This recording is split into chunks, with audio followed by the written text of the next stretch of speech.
and welcome to World Insight, coming to you live from Beijing on CCTV News. I'm your host, Tian Wei. On today's program, a decisive moment just months after Iran's landmark nuclear deal, parliamentary and clerical elections could determine the country's future. And another election, this time in the world of sports. FIFA needs to elect a new leader, but will it be enough to repair the organization's damaged reputation? Welcome to World Insight. We start today's show with Iran, where elections for its parliament and assembly of experts have kicked off just months after a landmark nuclear deal. Almost 55 million people are eligible to cast the votes in the election, which could determine whether the Islamic Republic will continue to emerge from diplomatic and economic isolation after years of sanction. Let's take a look at the latest.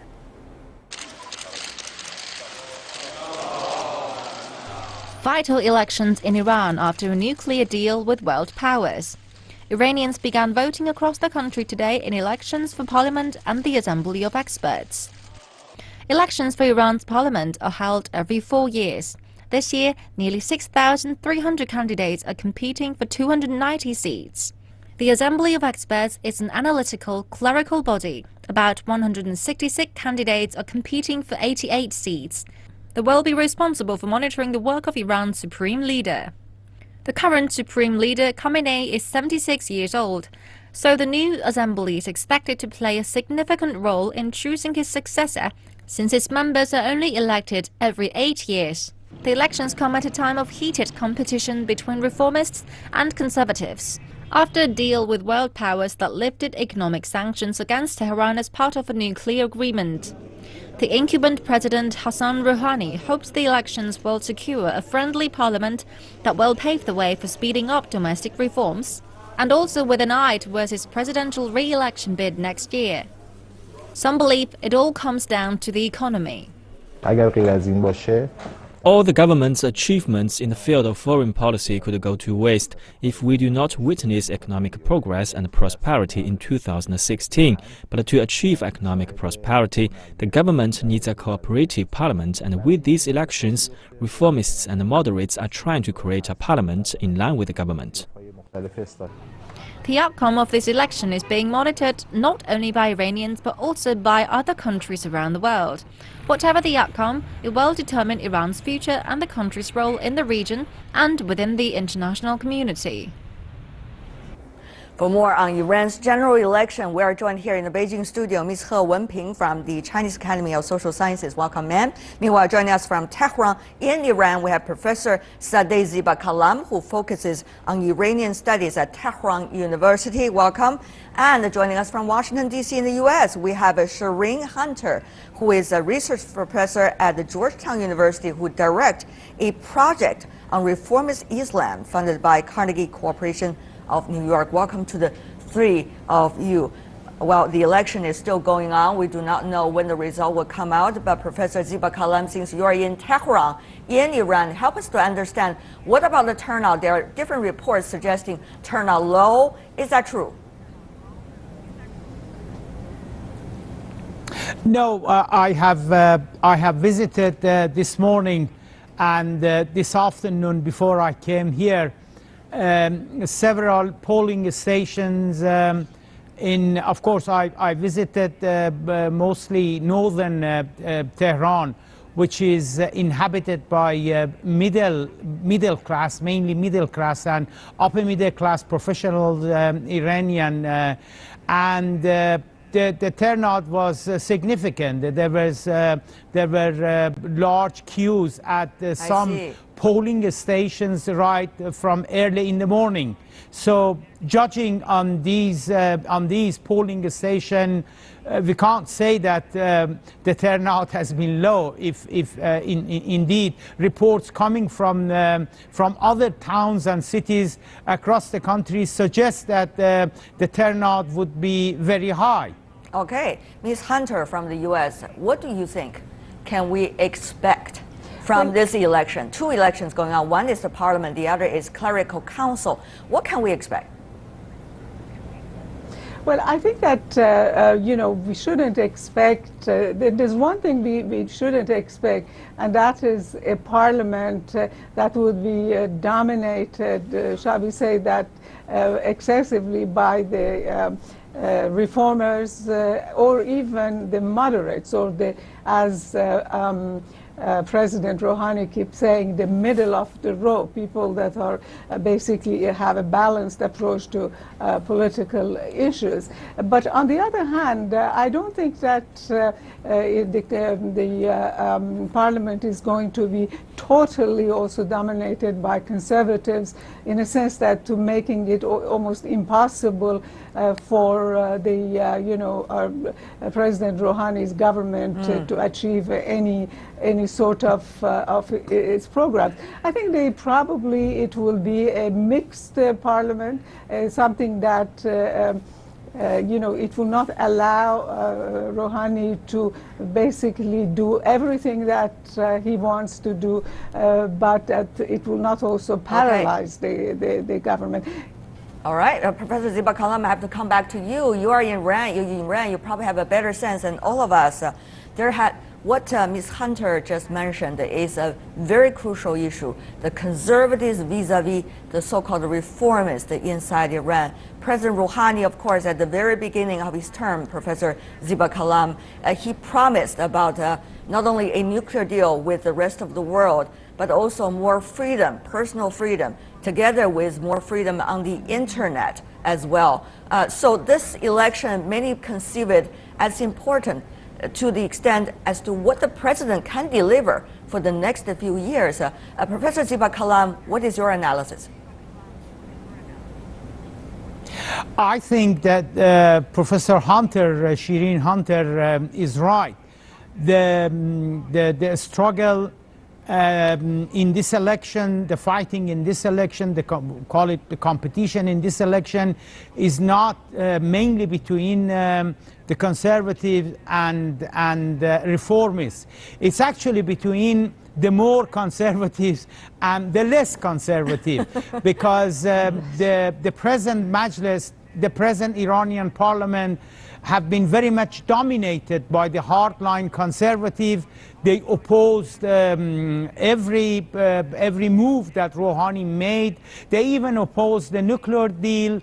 They opposed every move that Rouhani made towards lifting of the sanction, to make Iranian society more open politically, socially, as well as economically. So we are hoping that the next parliament, which would start the early summer next Iranian year in July, would be less dominated by the hardliners. Ms. He, as an observer from afar, what is your understanding of the latest situation? Professor Ziba Kalam put it in a very interesting way. The more conservative vis-a-vis the less conservative. Is that what you see as the realities on the ground? What would that mean for the eventual decision making in Iran? Well, another saying of this election is, maybe that should be mentioned, no matter moderate or reformist or conservative, now they are all united to vis-a-vis who? Those hardliners.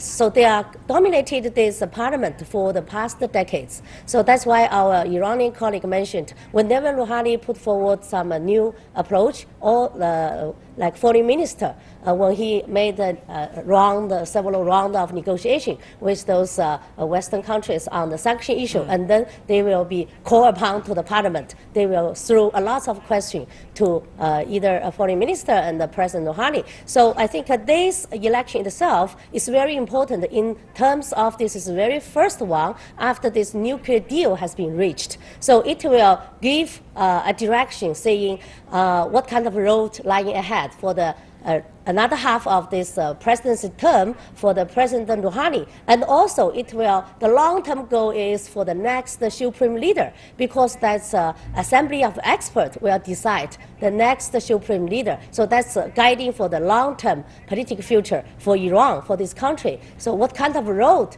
this country will heading for? But the question is, Ms. Hunter, really, what does that nuclear deal really mean for Iran, for Iranians' internal politics? Is that going to be a huge plus for President Rouhani and the so-called less conservative group, or rather it is going to be an interesting point, the other group's going to attack President Rouhani and also the less conservative in a big way?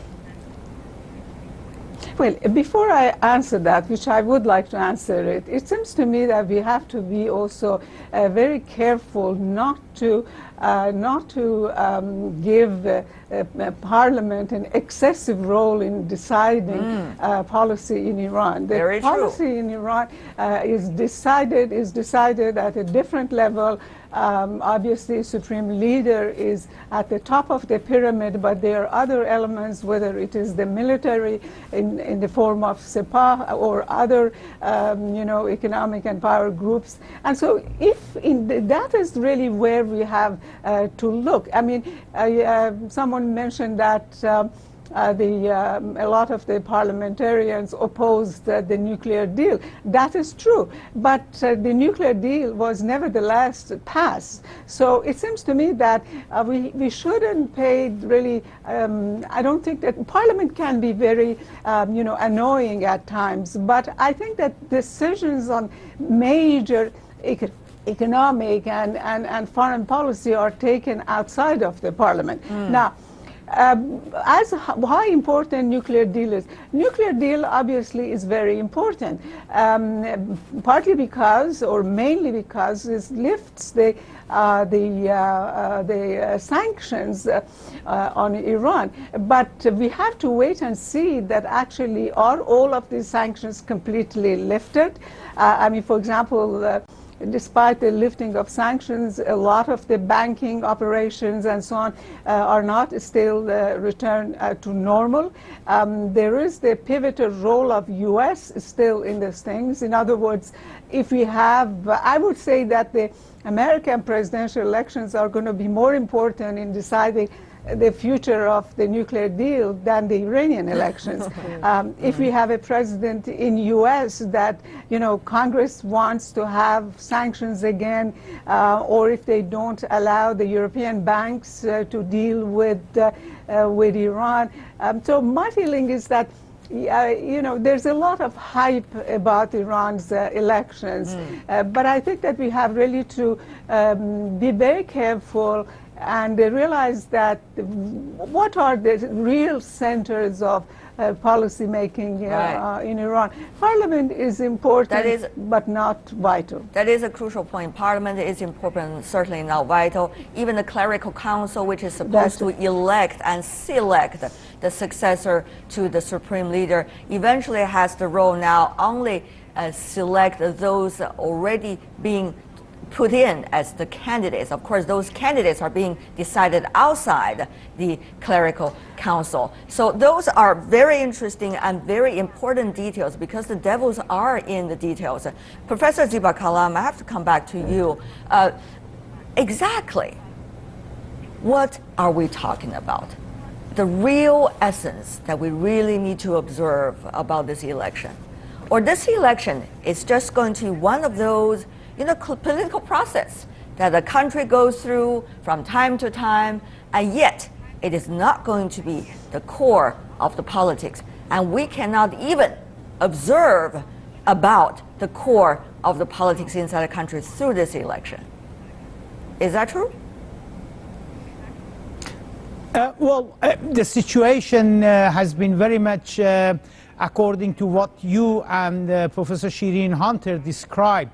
That is, Majlis or the Iranian parliament hasn't been very much an effective institution. But if we go through Iranian constitution, we would see that a lot of power has been assigned to the Majlis. Unfortunately, Majlis have been packed by deputies that they have been very docile towards the government, and they have not been courageous enough to exercise their independence and their own mind.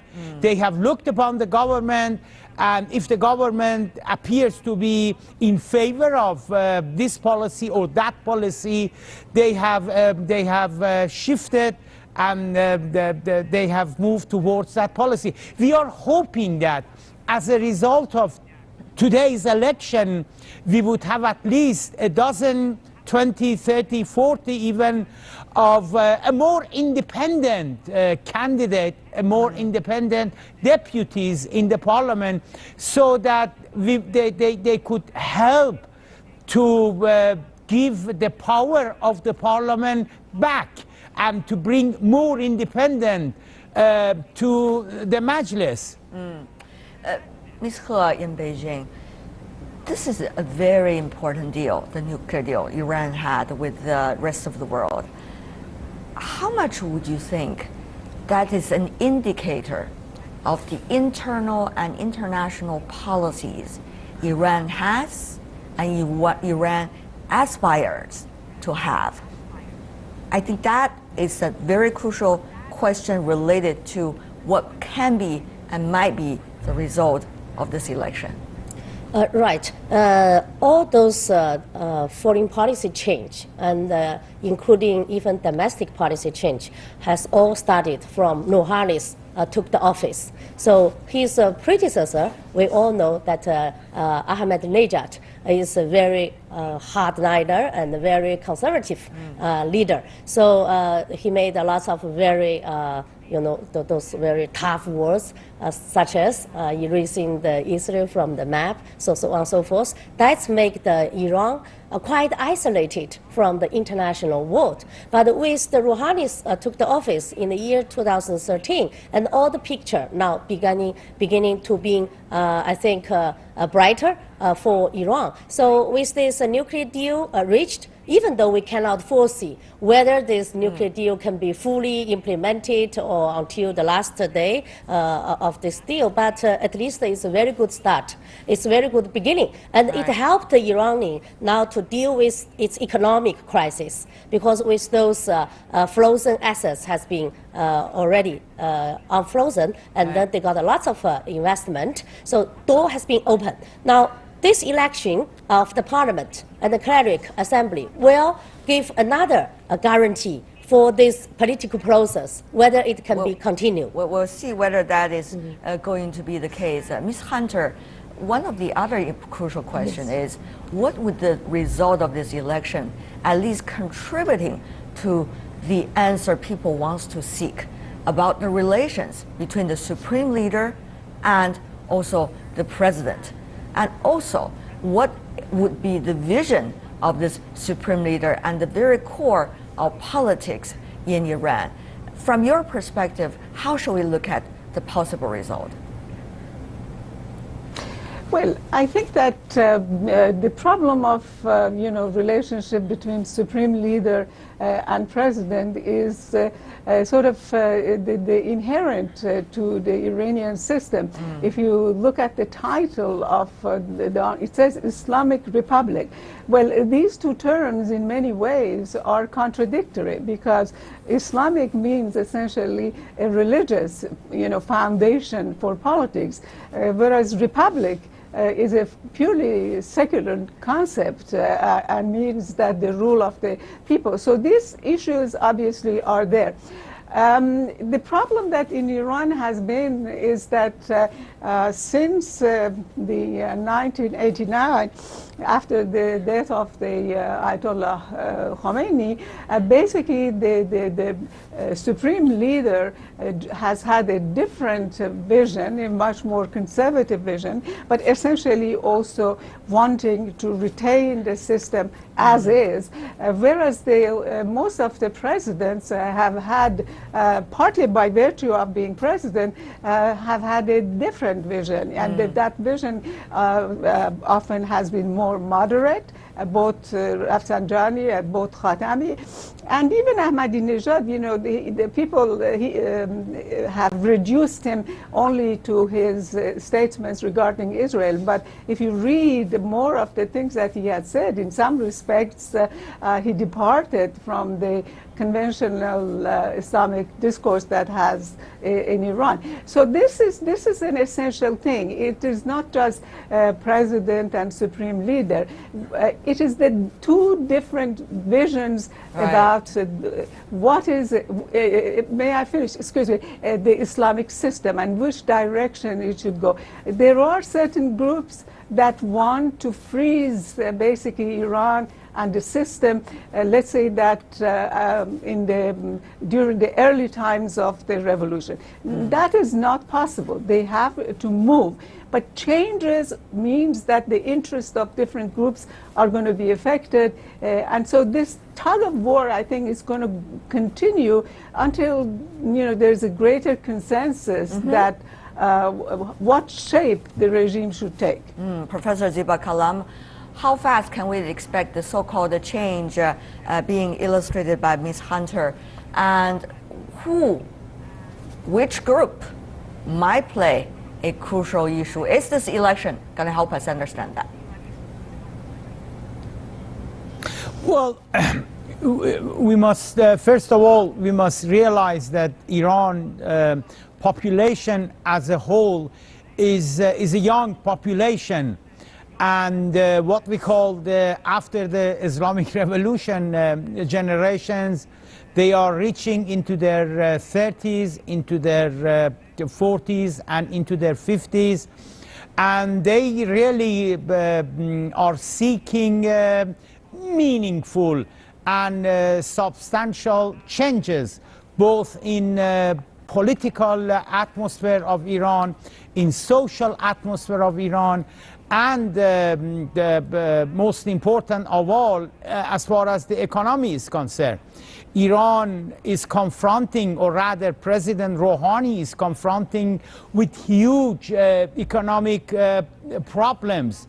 Iran, according to official statistics, government central bank statistic, there are about 7 million unemployed Iranian. Most of them are university graduate. So that's one problem. Another problem is the recession. Despite lifting some of the sanctions, still Iran is confronting a deep recession. Yes, indeed. And also there have been lack of investment in Iran's energy industry. These are the problems that people are closely watching to see substantial changes in future. Right. It is sometimes the case when you don't know a place and a country, people tend to look at it as black and white, one versus the other. But the three of you really help us getting ever closer to the realities, especially about this election. So I want to express our appreciation for the three of you. Shireen Hunter from Washington, D.C., Sadeh Ziba Kalam in Tehran for us, and also He Wenping in Beijing. Really appreciate it. Thank you so much. Good weekend. Stay with us here on World Insight. We got our final segment coming right up. A series of disastrous hits to FIFA's reputation. The organization needs to elect a new leader. Will it be enough, though, to usher in a new era?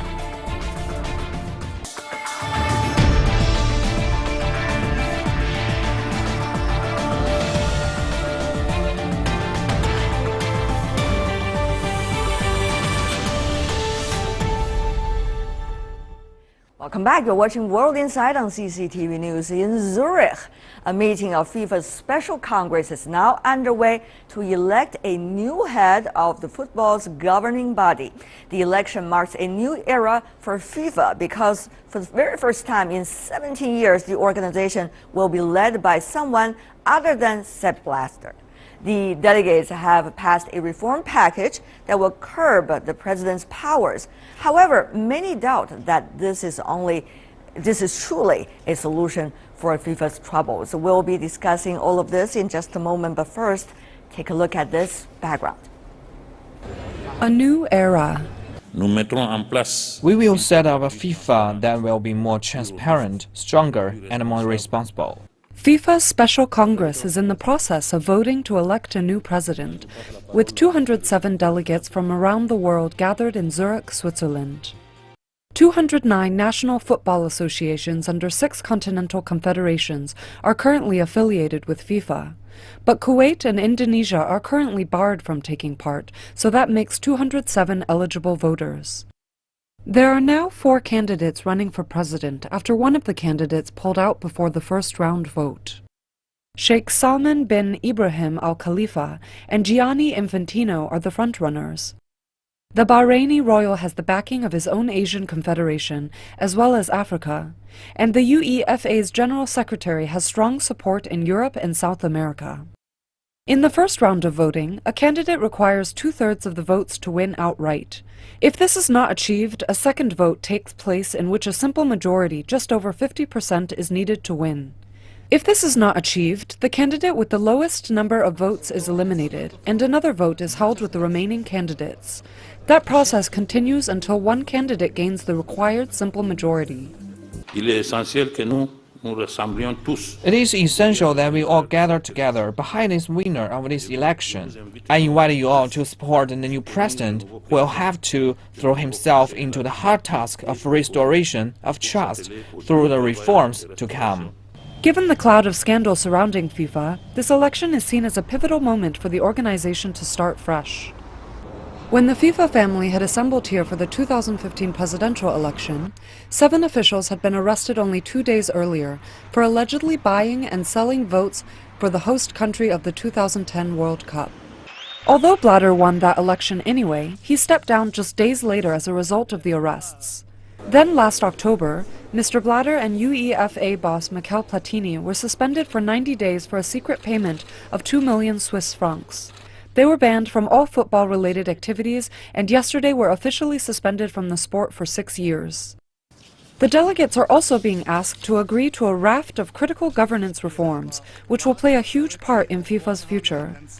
But with FIFA's reputation at rock bottom, critics are far from satisfied even with the prospect of a new president and the reform package.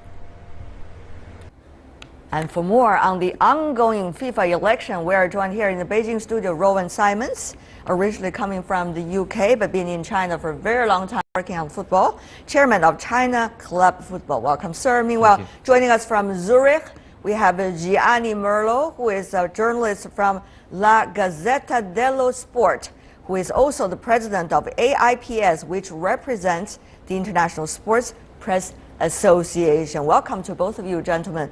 First of all, Mr. Merlo, what do you think about the latest development in the election for FIFA president? Some candidates already withdraw. Yes, good evening to everybody. First, I think that withdraw Tokyo Sexual, but because he knew that he has had no chance. So after a very nice speech, he has opened the door to other 4.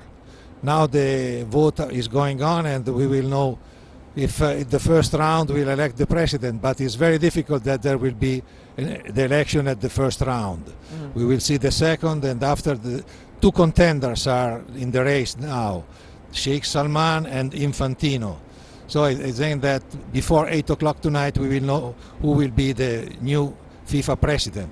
The president for the new reform also, because it's very important to make reform and to change completely the image of FIFA. Okay, Mr. Rowan, we understand that it's extremely important for people to have confidence in the election so that the one who is elected is going to be there to do his work. But if I could read to you some of the numbers we've got on hand, according to Transparency International, a survey was released recently in conjunction with Forza Football. They talk about people's confidence about this vote.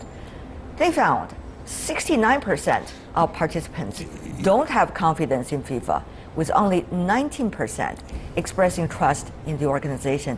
60% say they would pick none of the 5 candidates at the time to run FIFA. You see the confidence level is low. And even some of the candidates coming from Asia, Prince Ali, was talking about withdrawal because he was complaining there's not transparency in terms of how the election was being arranged. Do you have confidence in this election? Do you think this election will really help FIFA to wash off at least some of its bad reputation as a result of corruption? Yes, I think that's probably about right. It will wash out some of the bad taste that everyone's been getting from FIFA recently. All of the candidates are insiders of the football industry, so from the outside, of course, I think we have every right to be sceptical about how far these reforms can go. But this probably is the first step, and there is no other way around it than to move away from the old era and towards the new era. And that has to happen, I think, with the first president from inside, but someone who's got a very clear message from the world about what needs to be done. Gianni, do you agree? Is this going to be a first step to help FIFA clear off its corruption label? Must be the first step, because if they make only this step, nothing will change. But the most important thing is that must become also make a new campaign of a cultural revolution in the national federation, because till when you will not change also the mind of many people inside the national federation, the corruption will stay there. Is a long process, but I think that the new president has to clean completely the house, even in the national federation, to help the national federation to change their people sometimes, because the corruption is not only on the top, sometimes it's also in the bottom. Which one is more crucial? Is that the reform plan, or is that the new president that's likely to lead this organization to a new and brighter future in terms of corruption? Gianni. I think that the most crucial is that the president must implement the reform, because if he doesn't implement the reform, nothing will change. And so we will go back in the old system. I think that the reform can be also make better in the years, but immediately he has to change many things and to give a signal to all the national federation that also they have to change something inside them. If not, it's completely unuseful anything, any effort. But Roman, it is not easy. This new president has to have the power to command. He has to have a very strong strength in terms of be able to persuade the national associations to do the same. But what would that mean for the possible candidate who is likely to win the title? We got a game going on right now. Asia versus Europe.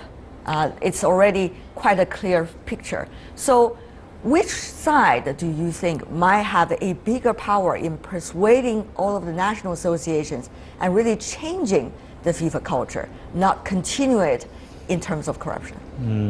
I mean, that's the $6 million question. Well, probably even bigger than that. To see right now. Yes, it's come down to an Asian candidate and to a European candidate. I think when we say Asia, that is such a huge and diverse footballing region. Yes, indeed. I think it's very hard to think that there is one voice coming from there. But between the two of them, whichever that is, the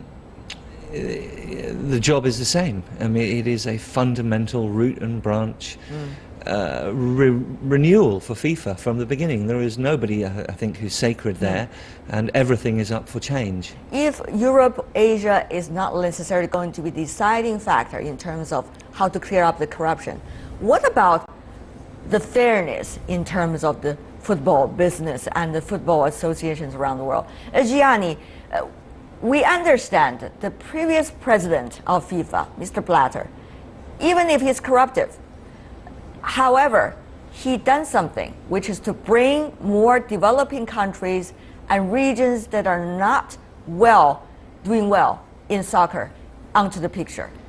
He and others were supporting some of the countries to even host the World Cup, which of course very debatable.